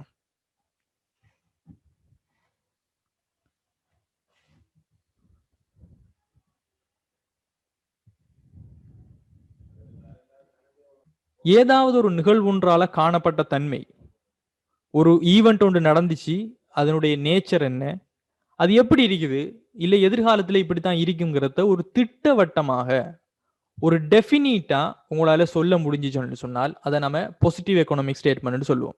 அதே போல நீங்க சொல்ற அந்த கூற்றுக்களை நடைமுறை உலகத்தோட ஒரு பிராக்டிக்கலான வேர்ல்ட்ல நடந்த சம்பவமாக இருக்கணும். அதை நீங்க ஒப்பிட்டு சொல்லலாம், இது உண்மையிலே நடந்துச்சு இதை பாருங்க அப்படின்னு சொல்லி உண்மை உலக தரவுகளோட நீங்க ஒப்பிடு உறுதிப்படுத்தலாம். வெரிஃபை பண்ணி சொல்லக்கூடிய தகவல்களாக காணப்படும். இல்லாட்டி நிராகரிக்கலாம். அந்த தரவுகள் உண்மையாக இல்லாவிட்டால் நம்ம நிராகரிக்கக்கூடியதாக காணப்படும். அதே போல இந்த நேர்கூற்று பாசிட்டிவ் எக்கனாமிக்ஸ் சொல்லப்படுறது விஞ்ஞான பூர்வமான தன்மை, கோட்பாட்டு ரீதியான தன்மை. ஸோ விஞ்ஞான பூர்வ ரீதியான தன்மை, அதே போல கோட்பாட்டு ரீதியான தன்மைன்னு சொல்ல நீங்க சொல்ற விஷயங்கள்ல சொல்லலாம். அதாவது விலை அதிகரித்தால் கேள்வி தொகை குறைவடையும். சரியா? விலை அதிகரித்தால் கேள்வி தொகை குறைவடையும். அதே போல விலை குறைந்தால் டிமாண்ட் வந்துட்டும் அதிகரிக்கும். இது எல்லாருக்குமே புரியுதா? ஒரு பொருளுக்கு விலை கூடினா வாங்குற ஆட்கள் குறையும், விலை குறைஞ்சுட்டா நிறைய பேர் வாங்குவாங்க. சிம்பிளான ஒரு கான்செப்ட். இதெல்லாம் ஏற்றுக்கொள்றீங்களா? எஸ். அதே போல இது ஒரு கோட்பாட்டு ரீதியான தன்மையா இல்லையா? இது ஒரு கோட்பாடு. இது இப்படிதான் நடக்கும், இப்படி நடந்தால் இப்படிதான் நடக்கும்ங்கிறது ஒரு கோட்பாடு. அதே போல எக்கனாமிக்ஸ் ஒரு சயின்ஸ் நம்ம படிச்சிருக்கோம். ஏன்னு சொன்னா அது ஒரு கோட்பாடுகளோடையும் விதிகளோடையும் சம்பந்தப்பட்டது. ஸோ திரும்ப திரும்ப ப்ரூவ் பண்ணலாம். திரும்ப திரும்ப விலை அதிகரிச்சா கேள்வி தொகை குறைவடைய தான் போகுது, விலை குறைவடைஞ்சா நிறைய மக்கள் வாங்கத்தான் போறாங்க. ஸோ அது ஒரு விஞ்ஞானபூர்வமான ஒரு சயின்ஸான விஷயம். ஸோ நேர்கூற்றுகள் எல்லாமே அப்படித்தான் இருக்கும். ஸோ இப்போ நேர்கூற்றுகளுக்கு நம்ம உதாரணங்கள் பார்த்தோம்னு சொன்னா இன்னும் கொஞ்சம் உங்களோட மெமரி சரியா எஸ்டபிளைஸ் ஆகும். இதுல பாருங்க, நேர்கூற்றுகள் உதாரணத்துல பாருங்க, அதிகமான பொருளியல் கோட்பாடுகள் மூலம் விளக்கப்படுவது நேர்கூற்றுகள் தான். எக்கனாமிக்ஸ்ல இருக்கிற நிறைய கன்செப்ட் எல்லாமே நேர்கூற்றுகளாகத்தான் காணப்படும். நம்ம படிக்க போற நிறைய விஷயங்கள் நேர்கூற்றுகளாகத்தான் காணப்படும். ஏன்னு சொன்னால் ஏற்கனவே இங்க எக்கனாமிக்ஸ்ல இருக்கிற விஷயங்கள் எல்லாமே பெரிய பெரிய எக்கனாமிக்ஸ் அறிஞர்கள் வந்துட்டும் அவங்க டெஸ்ட் பண்ணி அவங்க ப்ரூவ் பண்ணி இப்படி நடந்தால் இப்படித்தான் இருக்கும், இந்த பொருளாதார முறைமையா, இதுக்கு பண்புகள் இதுதான், எக்கனாமிக்ஸ்ல பிபிசியா பொருளாதார சாத்திய வலையா, அதுக்கு எடுகோல்டா இதுதான் அப்படின்னு சொல்லி எல்லாத்தையுமே திட்டவட்டமாக சொல்லிட்டாங்களா இல்லையா? டிமாண்ட் கர்வ்ண்டா இப்படிதான் இருக்கும், சப்ளை கர்வ்ண்டா இப்படிதான் இருக்கும் சொல்லி எல்லாமே சொல்லப்பட்ட விஷயங்களை தான் நம்ம படிக்க போறோம். ஸோ பெரும்பாலான எக்கனாமிக்ஸ்ல இருக்கிற கன்செப்ட் கோட்பாடுகள் எல்லாமே நேர்கூற்றுகள் தான். பிகாஸ் எல்லாமே சொல்லப்பட்ட விஷயங்கள். அதே போல ப்ரூவ் பண்ணலாம் ஏண்டா உண்மையான விஷயங்களோட ஒப்பிடு செஞ்சு ஒரு பண நிரம்பலை படி பார்க்கமுடா, ஒரு நாட்டில் எப்படி பண நிரம்பல் இருக்குது, ஒரு நாட்டில் எப்படி மத்திய வங்கி தொழிற்படுது, ஒரு நாட்டில் அரசாங்கம் எப்படி இருக்குது. அப்ப எல்லா விஷயமே திட்டவட்டமாக ஏற்கனவே சொல்லப்பட்ட ஆய்வுகளை தான் செய்ய போறோம். ஸோ பெரும்பாலான சொல்லப்படுற விஷயங்கள் எல்லாமே இந்த பாசிட்டிவ் எக்கனாமிக் ஸ்டேட்மெண்ட்ஸுக்குள்ள தான் இருக்குங்கிறத எல்லாரும் ஏற்றுக்கொள்றீங்களா? பெரும்பாலும் எக்கனாமிக்ஸ்ல நம்ம படிக்க போற விஷயங்கள், யூஸ் பண்ண போற விஷயங்கள் எல்லாமே ஒரு பாசிட்டிவ் எக்கனாமிக் ஸ்டேட்மெண்ட்டாக தான் இருக்கும், நம்ம முடிவுக்கு வரக்கூடிய எல்லா விஷயங்களுமே. ரைட். அதன் அடிப்படையில் ஸ்டூடெண்ட்ஸ் உதாரணங்களை பார்த்தீங்கன்னு சொன்னால் பண நிரம்பலுக்கும் விலை மட்டத்துக்கும் இடையிலே நேர்கணிய தொடர்பு காணப்படும். இதையெல்லாம் நம்ம டீப்பா பார்ப்போம். சரியா? ஒரு நாட்டுல பண நிரம்பல் அதிகமான காசு புழக்கம் வந்துச்சுன்னு சொன்னால் விலை மட்டங்கள், விலைகள் அதிகமாக கூடும். அதே போல விலைக்கும் கேள்வி தொகைக்கும் இடையே எதிர்கணிய தொடர்பு, விலை அதிகரித்தால் டிமாண்ட் வாங்குறவங்களோட எண்ணிக்கை குறைவடையும். ஸோ எதிர்கணிய தொடர்பு காணப்படுறது. அதே போல இப்ப நம்ம சொல்லலாம் 2013ஆம் ஆண்டுல நாட்டுல வேலையின்மை 4.4%. அதாவது 100 பேர் இருந்தாங்கன்னு சொன்னா 4.4% ஆட்கள் வந்துட்டு வேலை இல்லாம இருக்காங்க அப்படின்னு சொல்றது ஒரு ஆய்வு செய்யப்பட்டு உறுதிப்படுத்தப்பட்ட தரவு. அதனால இது ஒரு நேர்பொருள்.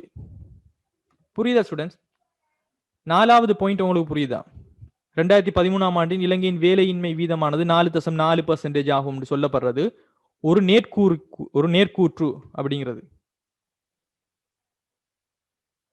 எல்லா ஆண்டுலையும் இருக்குது ஸ்டூடெண்ட்ஸ், எல்லா ஆண்டுலையும் இருக்குது. 2019 2020 இருக்குது. அதாவது ஸ்டூடெண்ட்ஸ் இப்ப இங்கே சொல்லப்பட்டிருக்கிற விஷயத்தை அண்டர்ஸ்டாண்ட் பண்ணுங்க. இது வந்து 2013ஆம் ஆண்டு எக்ஸாம்பிளா சொல்லிக்கிறாங்க. 2013ஆம் ஆண்டுல வேலையின்மை வீதம் 4.4% சொன்னால் வேலையின்மை வீதத்தை எப்படி கால்குலேட் பண்ணிப்பாங்க? அரசாங்கம் புள்ளி விவரங்களை எடுத்து ஒவ்வொரு ஜிஎஸ் வந்துட்டு உங்களோட ஃபார்ம் எடுத்துட்டு வந்திருப்பார். உங்களோட குடும்பத்துல எத்தனை பேர் இருக்கீங்க, எத்தனை பேர் வேலை செய்யறாங்க, வேலை செய்யலன்னு சொல்லி எல்லா ரெக்கார்ட்ஸும் சொல்லி புள்ளி விவரவியல் திணைக்களம் குடித்தொகை மற்றும் இப்போ இந்த 4.4%ங்கிறது 2013ஆம் ஆண்டினுடைய வேலையின்மைங்கிறது 2014ஆம் ஆண்டுல தான் அவங்க மத்திய வங்கி ஆண்டறிக்கை கொடுத்திருக்கும். இதை ஏற்றுக்கொள்றீங்களா? எஸ், குடிசன புள்ளி விவர திணைக்களம். கரெக்ட். எஸ், குடிவரவு குடியகழ்வு திணைக்களம், குடிசன புள்ளி விவர திணைக்களம். Right right. இந்த 4வது பாயிண்ட் நல்லா கொஞ்சம் அண்டர்ஸ்டாண்ட் பண்ணுங்க ஸ்டூடெண்ட்ஸ். பிகாஸ் அதுக்குள்ள ஒரு முக்கியமான ஒரு பாயிண்ட் நான் சொல்ல போறேன். சரியா? இந்த 2013ஆம் ஆண்டுல இலங்கையினுடைய வேலையின்மை வீதம்ங்கிறது 4.4% என்று சொல்லப்படுறது. இந்த 2013ஆம் ஆண்டுக்குரிய டேட்டா அந்த வருஷம் முடிஞ்சு சம்டைம் 2014ஆம் ஆண்டுல நடுப்பகுதியில அல்லது ஆரம்ப பகுதியில தான் வந்திருக்கும் பிராக்டிக்கலா. இதை ஏற்றுக்கொள்றீங்களா?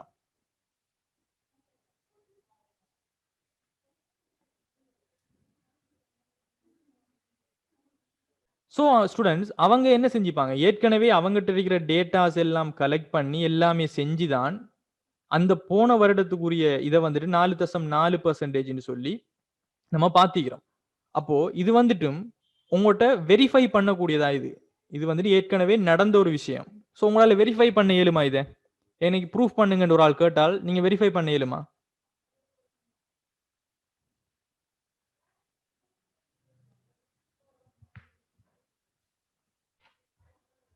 எஸ், உங்களால வெரிஃபை பண்ண இயலும் ஸ்டூடெண்ட்ஸ்.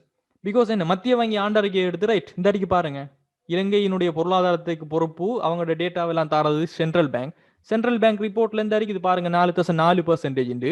உண்மை உலகத்தரவு உண்மையிலேயே காணப்படுகின்ற ஒரு டேட்டாவை நீங்க காட்டலாம். ரைட், நான் சொன்ன கூற்று இந்த இருக்குது, இதுக்கு வெரிஃபை பண்ணணும்னு சொன்னா எவிடன்ஸ் நீங்க சொல்லலாம். சோ இந்த கூற்று வந்துட்டு ஒரு நேர்பொருளியல் கூற்றாக காணப்படும். சரியா ஸ்டூடெண்ட்ஸ்? ரைட், இதுவே இதை நம்ம நேர்பொருளியல் நியம பொருளியல் என்று ஆய்வு செய்யாமலுக்கு சிற்றின பொருளியலா பேரின பொருளியலான்னு சொல்லி ஆய்வு செஞ்சோம்டா இது சிற்றின பொருளியலுக்கு வருமா பேரின பொருளியலுக்கு வருமா? இது சிற்றின பொருளியலுக்கு வருமா பேரின பொருளியலுக்கு வருமா? ஒரு நாட்டினுடைய வேலையின்மை வீதத்தை பத்தி பேசுறது சிற்றின பொருளியலா பேரின பொருளியலா? மைக்ரோ ஓ மெக்ரோ? எஸ், அப்போ பேரின பொருளியல். அப்போ ஸ்டூடெண்ட்ஸ் இது ஒரு நேர்பொருளியலாகவும் இருந்து, சரியா, ஒரு பாசிட்டிவ் எக்கனாமிக்ஸ் ஸ்டேட்மெண்ட்ஸ் ஆகவும் இருந்து, அதே சமயம் இது ஒரு மெக்ரோ எக்கனாமிக்ஸ் ஆகவும் இருந்தால் ரெண்டுமே ஒரே டைப்புக்குள்ள 4 வகையான டைப்னு சொன்னா எப்படி ரெண்டுமே ஒரே டைப்புக்குள்ள வரும்? நீங்க இந்த கொஸ்டின் உங்களோட ஸ்கூல்ல படிப்பிக்கிற சார் மாட்ட கேளுங்க, அப்படி படிப்பிச்சாங்கடா. ரெண்டு டாபிக் ரெண்டுமே வெவ்வேறான 4 types economic system, economics 4 type இருக்குன்னு சொன்னால் சரியா, அப்போ 4மே வெவ்வேறானதான் 4 டைப்னு அர்த்தம். அப்ப இது எப்படி ரெண்டுக்குள்ளேயும் வரக்கூடும்? ஸோ எனலைசிங்கினுடைய பாயிண்ட் ஆஃப் வியூ வேறையே தவிர 4ம் ஒரே விஷயங்கள் கிடையாது. ஸோ நம்ம எனலைஸ் பண்ணும்போது நேர்பொருளியலா நியம பொருளியலாங்கிறது ஒரு கன்செப்ட், சிற்றின பொருளியலா பேரின பொருளியலாங்கிறது கன்செப்ட் வேற. நான் சொன்ன விஷயம் புரிஞ்சுதா students? Is it make sense?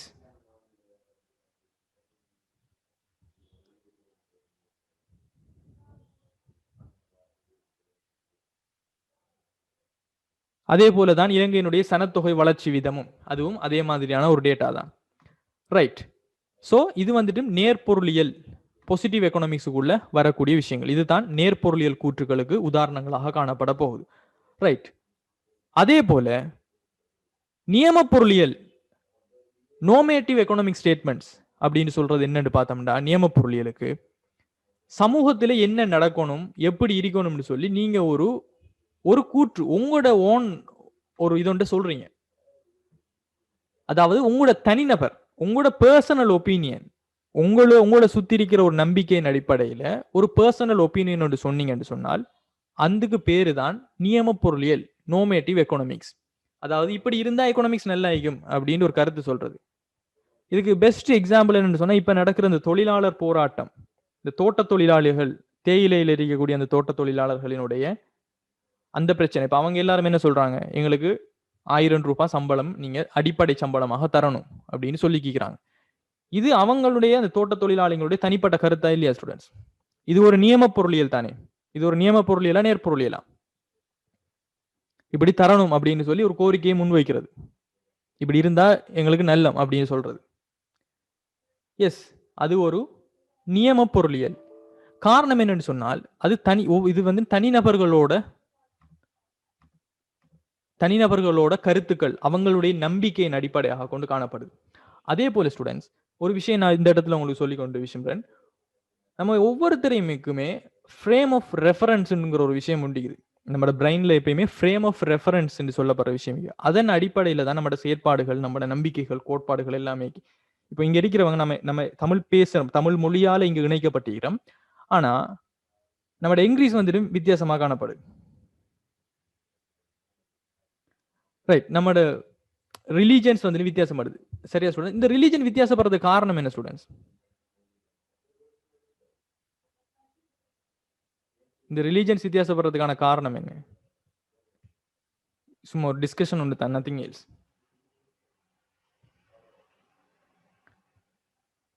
நம்பிக்கை, கரெக்ட், ரைட். அதாவது நம்ம நம்பிக்கைகள்னு சொல்லலாம், கருத்துக்கள், faith, god, good, whatever. But கொஞ்சம் ஒரு சைக்காலஜிக்கலா, அதே சமயம் கொஞ்சம் டீப்பா பகுத்தறிவா யோசிச்சு பாருங்க.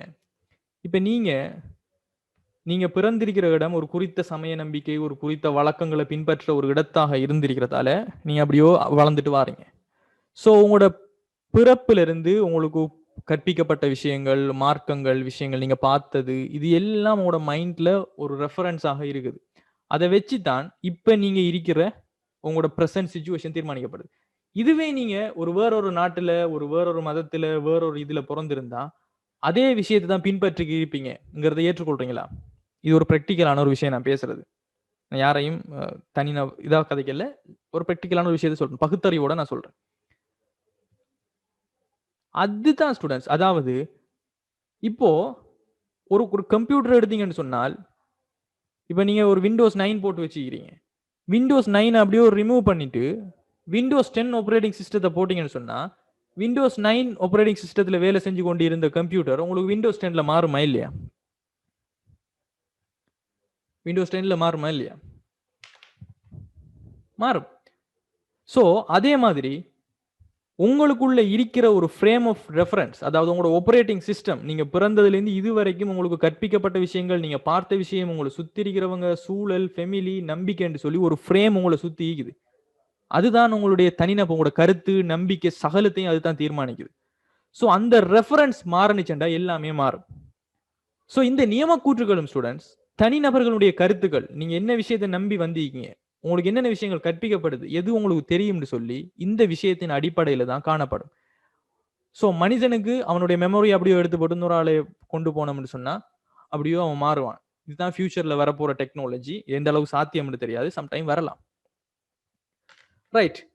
ஸோ இந்த மாதிரியான விஷயங்கள் ஸ்டூடெண்ட்ஸ் நியமக்கூற்றுகள், தனிநபர்கள், கருத்துக்கள், நம்பிக்கையின் அடிப்படையில் நாம சொல்லுவோம். நம்மளுக்கு இருக்கிற நம்பிக்கையின் அடிப்படையில் சொல்லுவோம். பெரும்பாலும் தனிநபர் ரீதியானது இதை வந்துட்டும் உலக தகவல்களோடையோ தொடர்புகளோடையோ நியமக்கூற்றுகளை பரிசீலனை செய்யறது சிக்கல். சரியா ஸ்டூடெண்ட்? சரியான சிக்கலாக காணப்படுது. ராவணன் வாழ்ந்தானுங்கிறதும் ராமன் வாழ்ந்தானுங்கிறதும் இப்ப வரைக்கும் ஆராய்ச்சி தான் செஞ்சு கொண்டிருக்கிறாங்களே தவிர ஒரு எவிடன்ஸான ஒரு விஷயங்கள் கிடைக்கப்படல. சில விஷயங்கள் கிடைக்குது, சில விஷயங்கள் கிடைக்கப்படல. சிக்கலாக இருக்குது. ஸோ புராணங்கள், இதிகாசங்கள் சொல்லப்படுற விஷயங்கள் எல்லாமே நம்பிக்கையின் அடிப்படையில் இருக்கிற விஷயங்கள். ஸோ சில பேர் நம்புறாங்க, சில பேர் நம்பிக்கை. ஸோ உலக தரவுகளோட அதை பரிசீலனை செய்வது சிக்கலாக காணப்படுது. ஸோ இந்த மாதிரியான விஷயங்கள் எல்லாமே என்ன வரப்போது, நியம பொருளியலுக்கு வரும். நம்மளோட தனிப்பட்ட கருத்து, ரைட், இப்படி இருந்திருக்கலாம், இப்படி இருந்திருக்கும். ஆனா இதை ஒரு உண்மையான தரவுகளுடைய தகவலுடைய பரிசீலனை செய்யறது சிக்கலாக காணப்படும், ஏற்றுக்கொள்றது கடினமாக காணப்படும். ரைட். இந்த நியமக்கூற்றுகளுக்கு உதாரணங்கள் பாருங்க ஸ்டூடெண்ட்ஸ். ஒவ்வொரு அரச ஊழியர்னதும் மாதாந்த சம்பளத்தை 5000 உயர்த்துதல் வேண்டும். இது வேண்டும் வேண்டும் என்று எல்லா வேர்ட்லையும் இருக்கிறது காரணம் என்றால் ரெக்கமெண்டேஷன். ரைட். அரசாங்கத்துக்கு நாம ஒரு முன் வைக்கிறோம், ஒவ்வொரு அரசாங்க ஊழியர்களை சம்பளத்தையும் 5000 உயர்த்துங்க அப்படிங்கிறது ஒரு தனிப்பட்ட நபர்கள் அல்லது தனிப்பட்ட மக்களினுடைய கருத்து, ஒரு ரெக்கமெண்டேஷன். இதை ப்ரூஃப் பண்ண இயலாது, இது உண்மை கிடையாது. நடக்கலாம், நடக்காமலும் விடலாம். அடுத்த கூற்றை பாருங்க, இலங்கையின் அபிவிருத்திக்கு வெளிநாட்டு உதவிகள் பெறப்படல் வேண்டும். சோ இது ஒரு தனிநபர் கூற்று. சில நேரம் என்ன நடக்கலாம், இப்ப இலங்கையினுடைய வெளிநாட்டுகளுடைய உதவிகள் கிடைச்சா அரசாங்கம் வந்துட்டும் அதனுடைய இறைமை தன்மையை, அதனுடைய ஃப்ரீடம் இழக்கலாம், யோசிக்கலாம். பட் நாம சொல்லலாம் என்ன, டெவலப் பண்ணணும்னு சொன்னா இலங்கையினுக்கு நிறைய கிடைக்கலாம் அப்படிங்கிற விஷயங்கள். சோ இதெல்லாம் நியம பொருளுக்கு வரப்போகுது. ஒவ்வொரு பிரஜைக்கும் இலவச வைத்திய சிகிச்சை வழங்க வேண்டும். இது ஒரு கூற்று, ஒரு நபர் அல்லது ஒரு ஆளுடைய கூற்று. இப்படி இருந்தா நல்லா இருக்கும். எல்லா தனிநபர்களும் சமமான சம்பளத்தை பெற வேண்டும். அதே போல இலங்கையினுடைய பொருளாதார வளர்ச்சியை 8% என்ற மட்டத்தில் பேண வேண்டும். பிளக்சுவேஷன் இல்லாமல் 8% நம்ம மெயின்டைன் பண்ணிட்டு இருந்தா நல்ல. பட் 8% என்று உறுதியாக சொல்லி இருந்தால், அதை நம்ம வெரிஃபை பண்ணி ஏற்கனவே நடந்த டேட்டாவாக இருந்தால் அது பாசிட்டிவ் எக்கனாமிக்குள்ள போகும். இது புரியுதா ஸ்டூடெண்ட்ஸ்? ஃபியூச்சர் திங்கிங்க எடுக்க இயலாதா? ஃபியூச்சர் திங்கிங் தான் நீங்க எதை சொல்றீங்க? எதிர்காலத்தையும் நம்ம செல்லலாம், எதிர்காலத்திலையும் சொல்லலாம் ஸ்டூடெண்ட்ஸ். அதாவது 2025 இலங்கையினுடைய பொருளாதார வளர்ச்சி ஒரு 10% இருக்கும் அப்படின்னு நீங்க சொன்னீங்கன்னு சொன்னா அது வந்துட்டு உங்களோட தனிப்பட்ட கருத்து, அது ஒரு நியம பொருளியலா வரப்போகுது.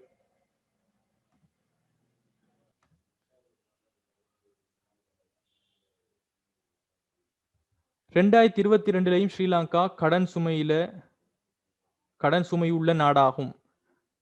இந்த கூற்றை நீங்க ஏதாவது ஒரு விஷயத்தோட வெரிஃபை பண்ணி உங்களால செல்ல வந்த தரவாக இருந்தால் அது ஒரு நேர்கூற்றுக்காக வரும். இல்ல நீங்களா உங்களோட ஒப்பீனியனை சொன்னீங்கன்னா அது ஒரு நியம பொருளிலுக்குள்ள வரும். சரியா ஸ்டூடெண்ட்ஸ்? ரைட். இதுல கடைசா வந்திக்கிற விஷயம் புரிஞ்சுதா ஸ்டூடெண்ட்ஸ்? நேர்பொருளியலுக்கும் நியம பொருளியலுக்கும் வித்தியாசம் என்ன? அதைத்தானே ஸ்டூடெண்ட்ஸ் நம்ம இவ்வளவு நேரம் பார்த்து கொண்டிருக்கிறோம். என்ன நிகழ்ந்தது, எப்படி இருக்கணுங்கிறதுல ஒரு முன்வைக்கிற கூற்று. நீங்க ஒரு ரெக்கமெண்டேஷன் ஒன்று பண்ணீங்கண்டா அது நியம பொருளியல். ரெக்கமெண்டேஷன் பண்ணாமலுக்கு என்ன நடந்துச்சு, என்ன நடக்குது, என்ன மாதிரி நடக்கும்னு சொல்லி திட்டவட்டமாக சொல்லி அதை வெரிஃபை பண்ற மாதிரி ஆதாரபூர்வமா நீங்க சொன்னீங்கடா அது நேர்கூற்று. சரியா ஸ்டூடெண்ட்ஸ்?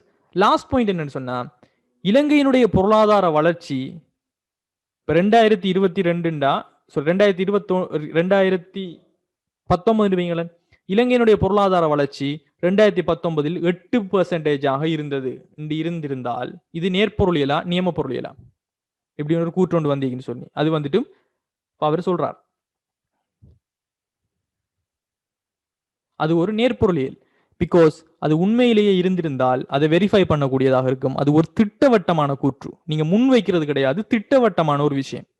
அதனால அது நேர்பொருளியல். ஆனா இதுல சொல்ற விஷயம், இலங்கையினுடைய பொருளாதார வளர்ச்சியை நீங்க 8%லேயே தொடர்ந்து பேணிட்டு போங்க, அது நல்லம் அப்படின்னு சொன்னால் அது நியம பொருளியலா நேர்பொருளியலா? அது நியம பொருளியலுக்கு வரும். Because it's a recommendation.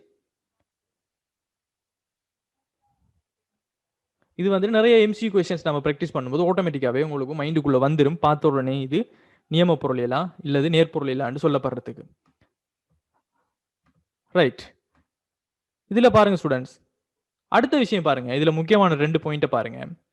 பொருளாதாரத்துல கொள்கைகளை வகுக்கிற போது நியம கூற்றுகள் வந்துட்டு முக்கியம் பெறுது என்று சொல்றார். இது புரியுதா? பொருளாதாரத்துல கொள்கைகளை வகுக்கும் போது நியம கூற்றுங்கிற ஒரு விஷயம் முக்கியத்துவம் பெறுது என்று சொல்றது புரியுதா? ஏன் இது முக்கியத்துவம் பெறலாம்?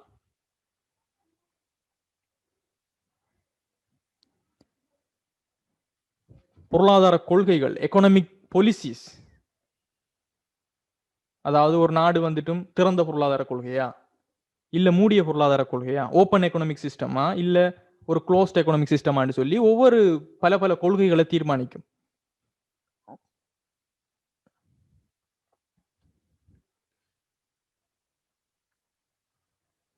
எனிவான்?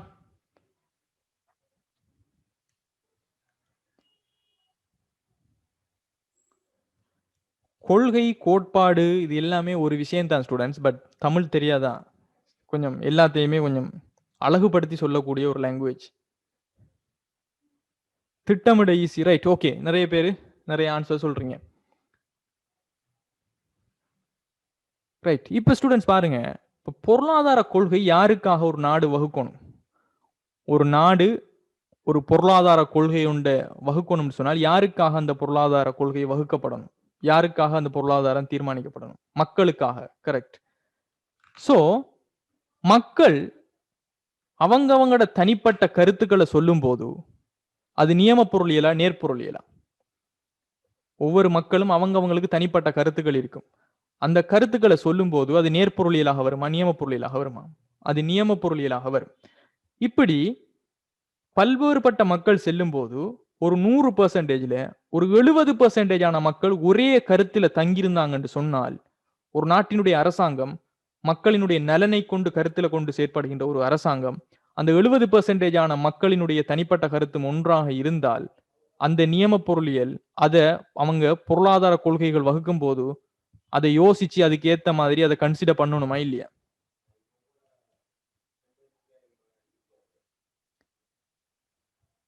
சோ நியம பொருளியல்ல சொல்லப்படுகின்ற மக்கள் பிரஜைகள் சொல்லப்படுகின்ற ஒவ்வொரு விஷயங்களும் அவங்களோட கருத்துக்கள் கவனிக்கப்படணும். அதனாலதான் பொருளாதார கொள்கைகளை வகுக்கும் போது இந்த நியம கூற்றுகள், இந்த ரெக்கமெண்டேஷன்ஸ், மக்கள் என்னத்தை எதிர்பார்க்காங்கிற விஷயங்கள் எல்லாம் கருத்துல கொள்ளப்படணும்.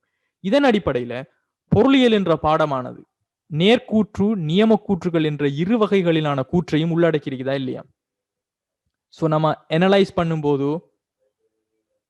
பாசிட்டிவ் எக்கனாமிக்ஸ் அதே போல நோமேட்டிவ் எக்கனாமிக்ஸ் இந்த ரெண்டையும் சேர்த்து தான் நம்ம அனலைஸ் பண்ணுவோம். சரியா ஸ்டூடெண்ட்ஸ்? ஆனா அதே கொஸ்டின் நான் திரும்ப கேட்கிறேன். எக்கனாமிக்ஸ்ல நாம மென்டல் நீட்ஸ், அதாவது பொருளாதார நடத்தைங்கும் போது உள ரீதியாக ஒரு மனிதன் அவனுடைய தேவைகளை எப்படி பூர்த்தி செய்யறாங்கிறத பத்தி நம்ம ஆய்வு செய்வோமா?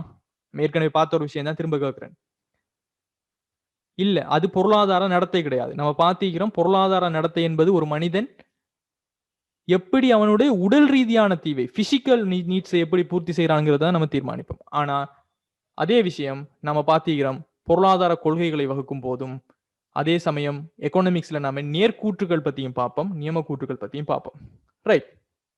சோ இதுதான் நியம பொருளியல், அதே போல நேர்பொருளியல் என்று சொல்லப்படுற விஷயம்.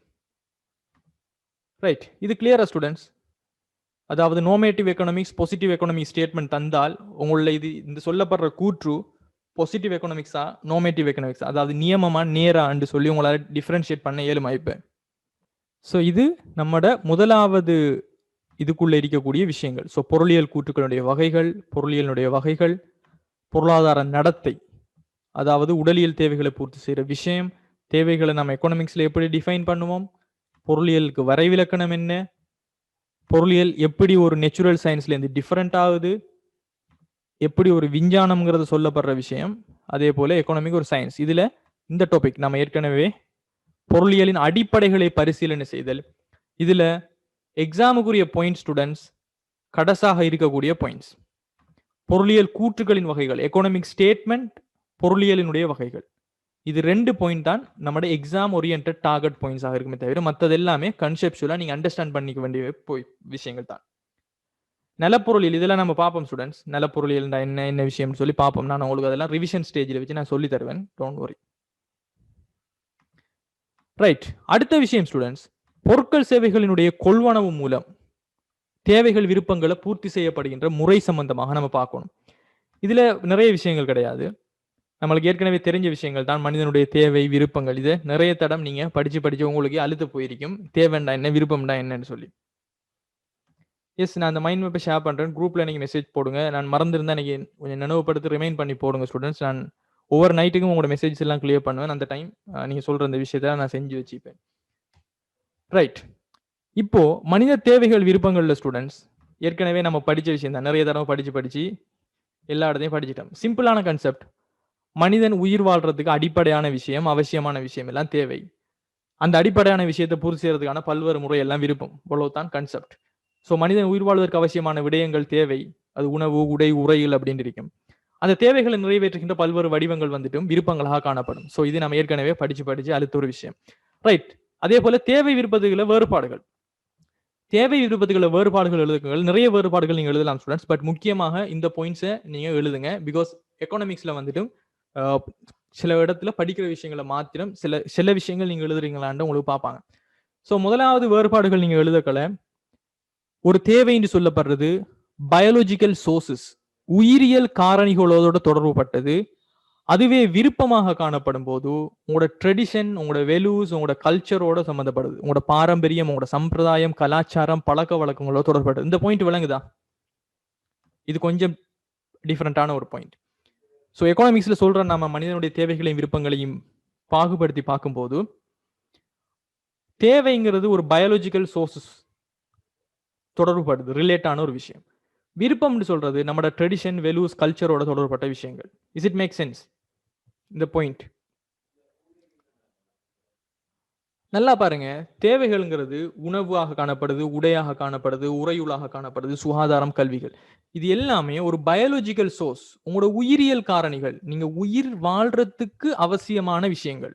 ஸோ பயாலஜிக்கல் சோர்சஸோட சம்பந்தப்பட்ட விஷயங்களாக காணப்படுது.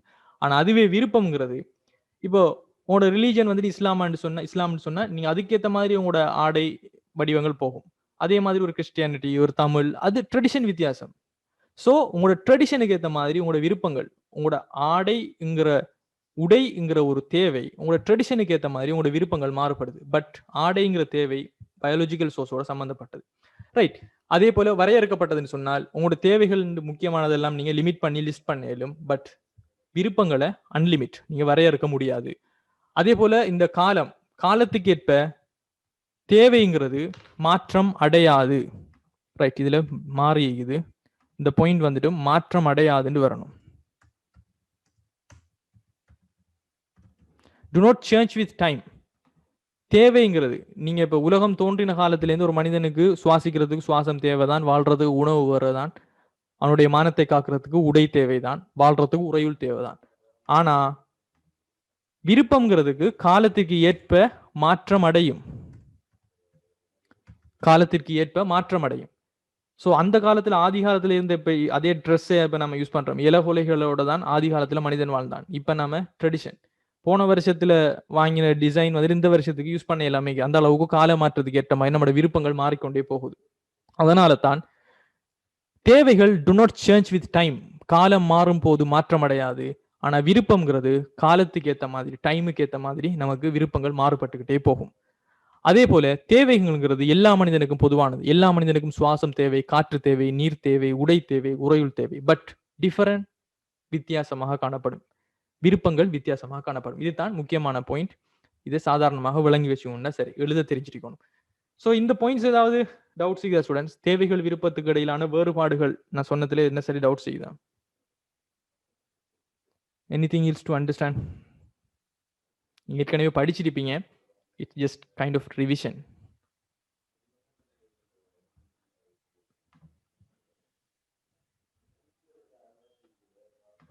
Right, great. அதே போல ஸ்டூடெண்ட்ஸ் இன்னொரு கான்செப்டை நம்ம தேவை விருப்பத்துக்குள்ள பார்க்கணும். அதாவது பிசிக்கல் வாண்ட்ஸ், மென்டல் வாண்ட்ஸ் என்று சொல்லி ரெண்டு விஷயங்கள் இருக்குது. அதாவது மெட்டீரியல் வாண்ட்ஸ், நான் மெட்டீரியல் வாண்ட்ஸ். ஒரு மனிதனுக்கு பொருள் சார்ந்த தேவை விருப்பங்களும் இருக்கும், பொருள் சாராத தேவை விருப்பங்கள். மெட்டீரியலாகவும் சில தேவைகள் இருக்கும். பொருளோட மெட்டீரியல்ங்கிறது இங்க பொருள், பொருள் சம்பந்தப்பட்டது. நன் மெட்டீரியல், பிசிக்கல், மென்டல். பிசிக்கலான சில தேவைகள் இருக்கும், மென்டலாக உள ரீதியான சில தேவைகள் இருக்கும். இதை நம்ம பொருள் சார்ந்த தேவை, பொருள் சாராத தேவை அப்படின்னு பிரிப்போம். இதுல என்ன விஷயம் சொன்னால், விருப்பங்களானவை, நம்மட விருப்பங்கள் பொருள் சார்ந்த, அதாவது பௌதிக விருப்பம், பொருள் சாராத உள ரீதியான விருப்பம் என்ற அடிப்படையில் வகைப்படுத்த முடியும். நம்ம ஏற்கனவே பார்த்திக்கிறோம். பொருளியல்ல, எக்கனாமிக்ஸ்ல நாம பொருட்கள் சேவைகளினுடைய கொள்வனவு மூலம் ஒரு பொருள் அல்லது ஒரு சேவையை நம்ம பர்ச்சேஸ் பண்றதுக்கு மூலமாக நமது பொருள் சார்ந்த விருப்பங்கள், அதாவது பிசிக்கல் நீட்ஸ் அல்லது பிசிக்கல் வாண்ட்ஸ் விடயம் தொடர்பாகத்தான் நம்ம கவனம் செலுத்துவோமே தவிர, மென்டலாக உள ரீதியாக நாம ஒரு விருப்பத்தையோ எப்படி பூர்த்தி செய்யறோங்கிறத நாம பார்க்க மாட்டோம். இது ஏற்கனவே நம்ம சொல்லிக்கிற விஷயம். ஸோ எனவே பொருளியலின் அடிப்படையில நம்மளோட கூற்று எப்படி வரும் சொன்னால், மனிதனுடைய விருப்பங்கள் பொருட்கள் மூலமே நிறைவேற்றப்படும். எக்கனாமிக்ஸ்ல நம்ம பொருட்கள் எப்படி ஒரு மனிதனை அவனுடைய விருப்பத்தை திருப்திப்படுத்துறங்கிறதால எக்கனாமிக்ஸ் சார்பாக நம்மளோட கூற்று நம்ம எப்படி வரோம்னு சொன்னால், மனிதனுடைய விருப்பங்கள் பொருட்கள் மூலமே நிறைவேற்றப்படும். அதை பத்தி தான் எக்கனாமிக்ஸ் ஆய்வு செய்து. இந்த கூற்றுக்கு நம்ம வரலாமா? பிகாஸ் எக்கனாமிக் மென்டலான எந்த ஒரு விஷயத்தையும் பத்தி ஆய்வு செய்ய போறது இல்லை. அது வந்துட்டு சைக்காலஜிக்குள்ள போயிடும். சொல்ற விஷயம் புரியுதா ஸ்டூடெண்ட்ஸ்?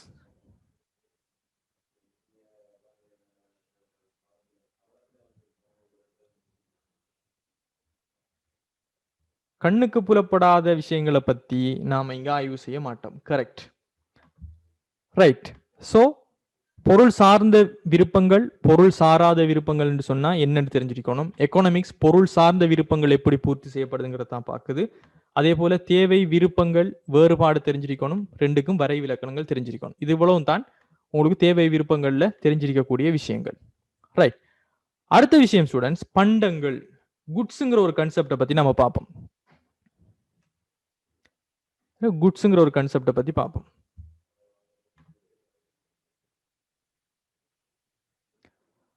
படிக்கிறதுன்றது உள ரீதியான விருப்பம் தானே? எஸ், உங்களோட கல்வி நீங்க கற்றுக்கொள்ளணுங்கிறது, உங்களோட கல்விங்கிற ஒரு தேவை ஸ்டூடெண்ட்ஸ் ஒரு உள ரீதியான தேவை. சரியா? கல்விங்கிறது ஒரு உள ரீதியான தேவை. ஆனா அந்த தேவையை நீங்க பூர்த்தி செய்யறீங்க எப்படி? சேவைங்கிற ஒரு விஷயத்த நீங்க நாடித்தான் அந்த தேவையை பூர்த்தி செய்றீங்க. சோ நீங்க சேவைங்கிற ஒரு விஷயம், பொருட்கள் அல்லது சேவையினுடைய நுகர்வு மூலம் என்னென்ன மனிதன் திருப்தி கண்டானோ அதை பத்தி ஆய்வு செய்யறது தான் பொருளியல். ஸோ சேவையை நுகர்ந்து கொள்றதுங்கிறது எக்கனாமிக்ஸினுடைய ரிசர்ச்சுக்குள்ள வரும். சரியா ஸ்டூடெண்ட்ஸ்? பொருள் சாராத விருப்பம்னு சொன்னா உங்களுக்கு ஒரு அன்பு தேவைப்படுது, உங்களுக்கு ஒரு ஆதரவு தேவைப்படுது, ஒரு கைண்ட் ஆஃப் ஆதரவான ஒரு விஷயங்கள் தேவைப்படுதுன்னு சொன்னால் இதை எப்படி நீங்க பூர்த்தி செய்றீங்கிறத பத்தி எல்லாம் சைக்காலஜிக்கலா தான் நம்ம ஆய்வு செய்யவே தவிர எக்கனாமிக்ஸ்ல ஆய்வு செய்யறது கிடையாது. ரைட். அடுத்தது வளங்கள், சாரி பண்டங்கள்ங்கிற ஒரு விஷயத்துக்குள்ள பார்ப்போம். பொருட்கள் சொல்லப்படுறது நாம பிசினஸ் ஸ்டடிஸ் படிக்கும் போது பொருட்கள் குட்ஸ் சொன்ன டிஃபைன் பண்ணியிருப்போம். சந்தைக்கு வழங்கப்படுகின்ற விலையோடு சந்தைக்கு வழங்கப்படுகின்ற எதுவும் பொருட்களாக கருதப்படும் அப்படின்னு சொல்லி பிசினஸ் ஸ்டடிஸ்ல படிச்சிருப்போம். நினைவிக்குதா? சந்தைக்கு விலையொன்றோடு வழங்கல் செய்யப்படும் யாவும் பொருட்களாக கருதப்படும் அப்படின்னு படிச்சிருப்போம். ரைட். அதே மாதிரி இங்க நாம எக்கனாமிக்ஸ்ல எப்படி டிஃபைன் பண்ணுவோம்னு சொன்னா ஸ்டூடெண்ட்ஸ், எக்கனாமிக்ஸ்ல எப்படி டிஃபைன் பண்ணுவோம்னு சொன்னால், பிகாஸ் பிசினஸ் ஸ்டடி பிசினஸ் சம்பந்தப்பட்ட கன்செப்ட், எக்கனாமிக் பொருளாதாரத்தோடு சம்பந்தப்பட்ட விஷயங்கள், ஒரு மனிதனுடைய தேவை, விருப்பம், திருப்தி பத்தி ஆராய்கிறது. ஸோ கோணங்கள் வித்தியாசம், பார்க்கும் பார்வைகள் வித்தியாசமாக இருந்தால் நம்மளோட டெஃபினிஷன் கொடுக்கப்படுற விஷயமும் வித்தியாசம். சரியா ஸ்டூடெண்ட்ஸ்? அதாவது இது எப்படின்னு சொன்னால், ஒரு ஆகாயம் ஒன்று இருக்குன்னு சொன்னால் நிலத்துக்கு மேலே ஆகாயம் இருக்குங்கிறது ஒன்றுதான், நிலத்திற்கு மேல் ஆகாயம் இருக்குங்கிறது ஒன்றுதான், ஆகாயம் நிலத்திற்கு மேலே இருக்குங்கிறதும் ஒன்றுதான். சொல்லப்படுற விஷயங்கள் உண்டு, ஆனா வித்தியாசமான முறையில சொல்றோம், அவ்வளவுதான் வித்தியாசம். இதுல முதலாவது விஷயத்தை பாருங்க ஸ்டூடெண்ட்ஸ். நேர்கணிய திருப்தி, அதாவது பயன்பாடு ஒன்றை பெற்றுத்தரக்கூடிய எந்த ஒரு பொருளும் பொருளியலில் பண்டமாக கருதப்படும் சொல்றோம். ரைட். இங்க நேர்கணிய திருப்தின்னு சொன்னால் ஒரு பாசிட்டிவ் சாட்டிஸ்ஃபேக்ஷன் என்ற அர்த்தம். சரியா? Positive satisfaction. பாசிட்டிவ் சாட்டிஸ்ஃபேக்ஷன் சொன்னால், இப்போ உதாரணத்துக்கு நீங்க இப்போ கிளாஸுக்கு வாரீங்க படிக்கிறீங்க. உங்களுக்கு படிச்சு முடிச்சோன்னு ஸ்டூடெண்ட்ஸ், ஒரு ரைட் நான் ஒரு புது விஷயம் ஒன்று படிச்சேன், எனக்கு படிச்சது விளங்கிட்டுன்னு சொன்னா அது ஒரு பாசிட்டிவ் சாட்டிஸ்ஃபேக்ஷனா நெகட்டிவ் சாட்டிஸ்ஃபேக்ஷனா?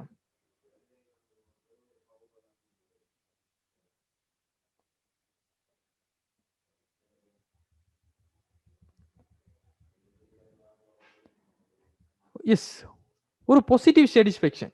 அதாவது நீங்க ஒரு நல்ல முறையில ஒரு நல்ல ஒரு உணர்வை பெற்றுக்கொள்றீங்க. சரியா? இதுவே ரோட்டால போறீங்க, ஒரு நாய் கடிச்சிட்டு உங்களை, இப்போ ஒரு நிறைய ஊசி போட்டுட்டு பெட்ல இருக்கிறீங்க, இந்த டைம்ல உங்களுக்கு கிடைக்கிறது, இந்த நாய் கடிச்சதால உங்களுக்கு கிடைக்கிறது பாசிட்டிவ் சாட்டிஸ்ஃபேக்ஷன் நெகட்டிவ் சாட்டிஸ்ஃபேக்ஷனா? It's a negative satisfaction.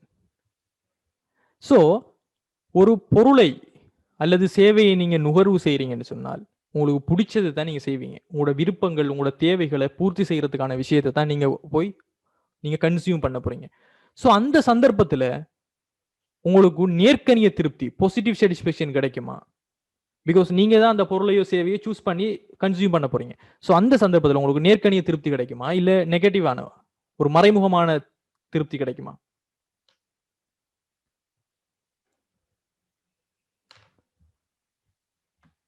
Positive satisfaction. So நேர்கணிய திருப்தி, அதாவது ஒரு பயன்பாடு ஒன்றை பெற்றுத்தரக்கூடிய வகையில் எந்த ஒரு பொருளும் பொருளியலில் பண்டம் என்று நாம சொல்லுவோம்.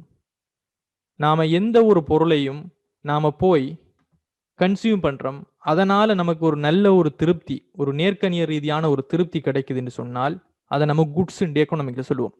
Anything which provides positive satisfaction or utility, எந்த ஒரு பொருளாகவும் இருக்கலாம் அல்லது எதுவாகவும் இருக்கலாம், ஒரு நேர்கணிய ரீதியான திருப்தியை நமக்கு தெரியுதுன்னு தருதுன்னு சொன்னால் எக்கனாமிக்ஸ்ல நாம் அதை பண்டங்கள் அப்படின்னு சொல்லுவோம்.